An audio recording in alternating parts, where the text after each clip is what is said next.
Jehoshaphat's victory. This is one of the great stories of the Old Testament. It stands out in so many ways. Just a few things. The fact of the national support that came and stood with their king when he called for them to cry out to God as a nation. They came together and did it. This is a man whose people knew him and trusted him. Just the fact that he put the singers out front. I mean, such a unique thing to do, and should be used by choirs across the nation to as an illustration of the importance of singing. And then the massive army. Now, this is not in the story, but when Jehoshaphat called for his people to come together and go to battle, it is estimated that he had at his availability, up to 1 million people. It was a massive. You have to remember that people had been leaving the north and coming south. So all the people that Israel didn't have, Jehoshaphat did have. So he did not have a small army, that's for sure. And then the amount of loot that they got off of those dead bodies. Why? I've always been curious. Why did they bring so much valuable things to battle with them? The Ammonites, the Moabites, and the Edomites. I think that was just God, I guess, saying, just put it on their hearts and take that to the battlefield so that Judah could get those things.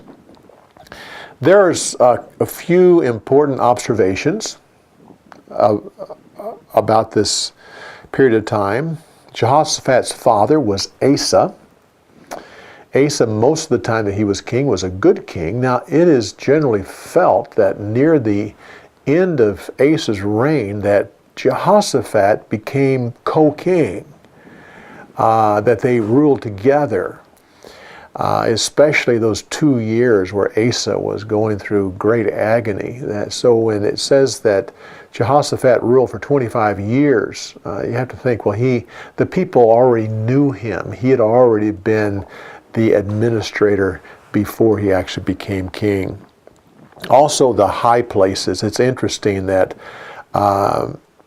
Solomon went throughout Jerusalem and he put idols on top of all the hills, and this became known as the high places.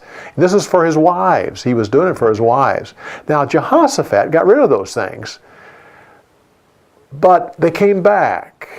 And when they came back, he did not go and get rid of them again. So that's a little bit to his fault. The three kings, the three kingdoms that attacked him, you have to just remember her, just for curiosity's sake. You had the Moabites and the Ammonites. Both of those were descendants of Lot, if you remember, about Lot's 2 daughters. Then you have the country of Edom, which was, of course, descendants of Esau.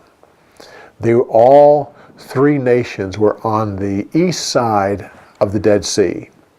And they're the ones that all came together to bring about even a greater, massive army, and they were going to invade Judah. Well, I trust you'll enjoy this. I trust this is a story that you'll learn and that you will tell. This is one that you definitely need to learn how to tell. Well, come back next week when we continue on with more insights on the story of the week. We'll see you next week.